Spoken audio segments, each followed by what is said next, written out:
तो आज हम करेंगे process of the rock formation.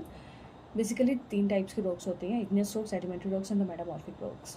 तो इग्नियस रॉक्स जो होते हैं उनको प्राइमरी रॉक्स भी बोलते हैं, and these primary rocks are those first rocks which made from the molten magma. यानी कि अगर मैग्मा चैम्बर से मॉल्टन मैग्मा बाहर आता है, लावा बनता है, और लावा से फिर क्या बनती है, हमारी रॉक्स बनती हैं कूल डाउन की प्रोसेसिंग में, तो वो इग्नियस रॉक्स बनेंगी सबसे पहले, and then sedimentary rocks and then metamorphic rocks.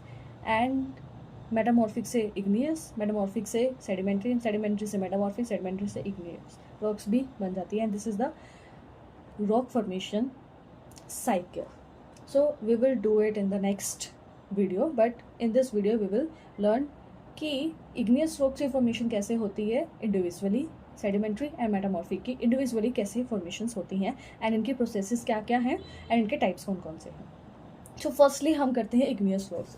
igneous rocks कैसे बनती हैं, वो क्या होता है, molten magma जब बाहर आता है तो वो कूल डाउन होता है और उससे क्या बनती है, solidifies from the magma and the lava, solid एक रॉक बन जाती है, उसको हम क्या बोलते हैं, इग्नियस रॉक्स बोलते हैं।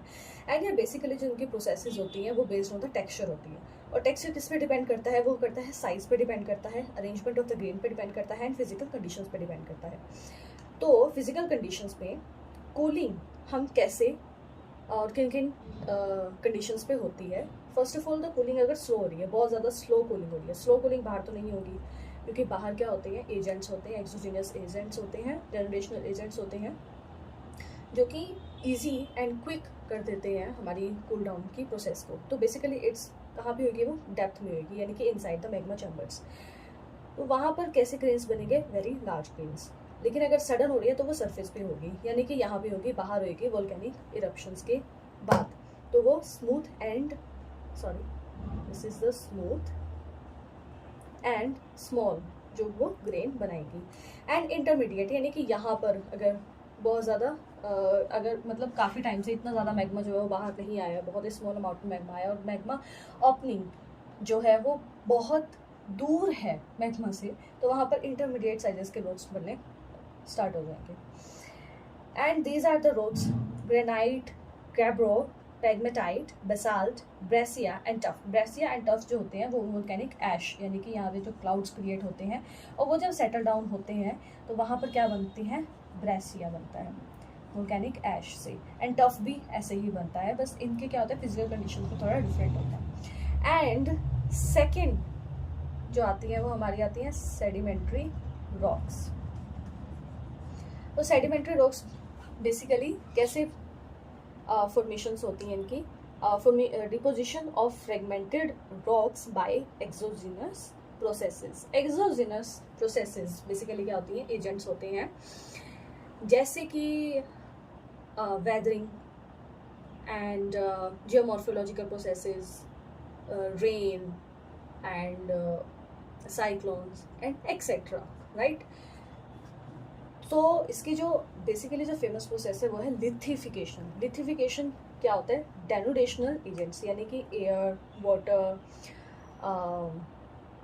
We can say cold, climatic conditions break rocks into the various fragments, यानी कि टुकड़ों में तोड़ देती हैं, which transport by different exogenous agents. Exogenous agents यानी कि अगर हवा चल रही है बहुत ज़्यादा तेज़, या फिर सी ब्रीज, लैंड ब्रीज के थ्रू, या फिर बारिश के थ्रू, या फिर फ्लडिंग के थ्रू क्या होता है कि वो डिपॉजिट होना शुरू हो जाती है।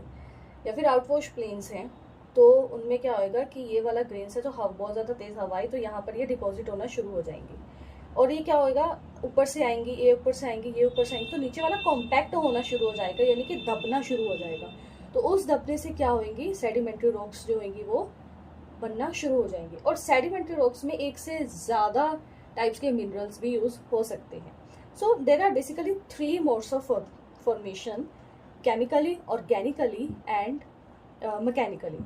सो mechanically by the air, water and climatic conditions and all this things. तो ऐसे बनेगा sandstone, shale, loess, conglomerate and limestone. Organically कैसे बनेगा, जैसे कि बाय द ऑर्गेनिजम्स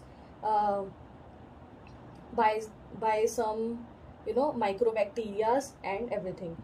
तो उनसे क्या बनेगा, ग्लिसराइट, chalk, limestone and coal.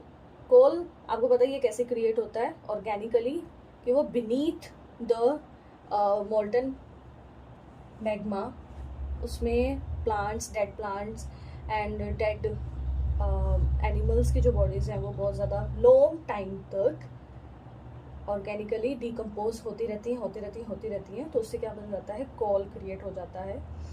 And then chemically chert limestone again, halite and potash create होता है chemically. That means with the process of acidification, right? So these are the basically are sedimentary rocks. And then third is the process of metamorphic rocks. So within original rocks जो हैं, यानी कि sedimentation already sedimentation हो चुकी है, यानी कि पहले से ही जो लाइमस्टोन या शेल है उसके अंदर ही रिक्रिस्टलाइजेशन या रीऑर्गेनाइजेशन हो जाएंगी। तो ये इनकी दो प्रोसेसेस हैं, जैसे फोलिएशन, जिसको हम लिनिएशन भी बोलते हैं, जो कि अरेंज हो जाएगी थिन लेयर्स में और लाइंस में। जैसे कि हम शेल को ही देख लेते हैं कि वो ऐसे लाइंस में, ऐसे फिर एक और लाइन, फिर एक और लाइन, फिर एक और लाइन, ऐसे क्रिएट होता है। जब वो टूटती है तो वो लेयर्स में टूटती है, लाइंस में टूटती है।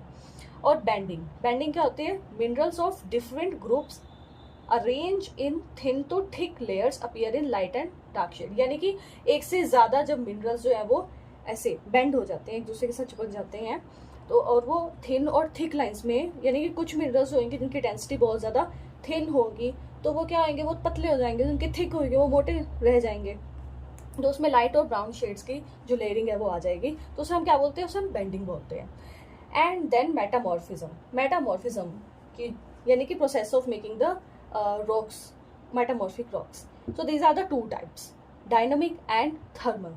Dynamic में क्या होगा, without chemical change, यानी कि वो ब्रेक होगा, केमिकली बिल्कुल भी नहीं होगा, वो टाइम के साथ होगा। डायनामिक मीन्स कि डायनामिक मीन्स टाइम के साथ जो है वो चेंज हो जाएगा, जो मेटामॉर्फिज्म होगा, और उससे न्यू रॉक्स जो है वो बनेगी। एंड थर्मल में क्या होगा, केमिकली ब्रेक्स और रिक्रिस्टलाइज होगा। केमिकली यानी कि वो एसिडिफिकेशन के थ्रू हो सकता है, या फिर कोई और अगर लो डेंसिटी या हाई डेंसिटी वाला कोई भी हमारे पास मिनरल्स आ जाते हैं, तो उसकी प्रॉपर्टीज अनमैच रह जाती हैं, तो उससे क्या होगा, न्यू हमारे पास जो रॉक्स हैं वो फॉर्म होगी। And thermally with heat and fire, यानी कि अगर और उसके ऊपर जो है वो रॉक्स ऐड हो जाती है, मोल्टन मैग्मा ऐड हो जाता है, तो उसकी वजह से क्या होगा, जो नीचे वाली जो लेयर है वो क्रिस्टलाइज हो जाएगी। हम बोलते हैं ना कि डायमंड्स कैसे बनता है, डायमंड्स को बहुत सालों तक वो बहुत ज़्यादा पका है, तो वो किसके अंदर आते हैं, वो मेटामॉर्फिक रॉक्स और थर्मल्स के अंदर आते हैं। And then thermal are reclassified under the contact and regional metamorphic rocks. What are the contact rocks? Contact rocks है new material added on surface under high temperature, यानी कि यही है, अगर न्यू मटेरियल पहले से यहाँ पे ये मोल्टन मैग्मा जो था वो रॉक्स बन चुकी है, वो इग्नियस या फिर सेडिमेंट्री रॉक्स वो ऑलरेडी बन चुकी है, तो इस पर और ज़्यादा दोबारा इरप्शन हुई और यहाँ पे डिपॉजिट्स हो गए, फिर दोबारा इरप्शन हुई, यहाँ पे डिपॉजिट्स होगी, तो नीचे वाले जो रॉक्स हैं वो मेटामॉर्फिक रॉक्स बन जाएंगे, जो कि बहुत ज़्यादा ओल्डर रॉक्स होंगी, राइट, कि वो इससे यहाँ पे ऑलरेडी यहाँ पे बहुत ज़्यादा टेम्परेचर हाई था, तो ये और रॉक्स है यहाँ पे और टेम्परेचर हाई होगा, और रॉक्स है यहाँ पे और क्योंकि यहाँ पे कूल डाउन हुआ नहीं, उसके ऊपर और ज़्यादा रॉक्स जो है वो सेटल होना शुरू हो गई है। तो ये जब कूल डाउन नहीं हुआ और इजीली यहाँ पे जो है वो और ज़्यादा मोल्टन मैग्मा ऐड होना शुरू हो गया, तो वो क्या करेगा, अपने आप को और ज़्यादा मोल्ड करेगा, कंपैक्ट करेगा, जिसकी वजह से क्रिस्टलाइजेशन होगी। और जब न्यू मटेरियल ऐड हो जाता है सरफेस पे विद हाई टेम्परेचर, क्योंकि हाई टेम्परेचर के साथ हो रहा है, तो हम उससे बोलते हैं कॉन्टैक्ट।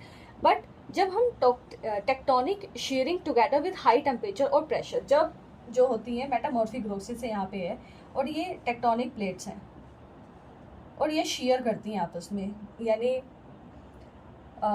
वोल्केनिक इरप्शंस के थ्रू अगर अर्थक्वेक्स आते हैं या फिर टेक्टोनिक प्लेट्स जो हैं वो आपस में टकराती हैं, तो उसकी वजह से जो बहुत ज़्यादा टेम्परेचर राइज होता है, तब जो है हमारी वो रीजनल मेटामॉर्फिक रॉक्स क्रिएट होती हैं। सो मेटामॉर्फिक रॉक्स के जो है वो दो टाइप्स और हैं, foliated and non-foliated. And these are the examples of the metamorphic rocks: slate, marble, schist, syenite, granite, graphite, and quartzite. Sorry. Thank you everyone. And next part में हम करेंगे processes of the rock formation.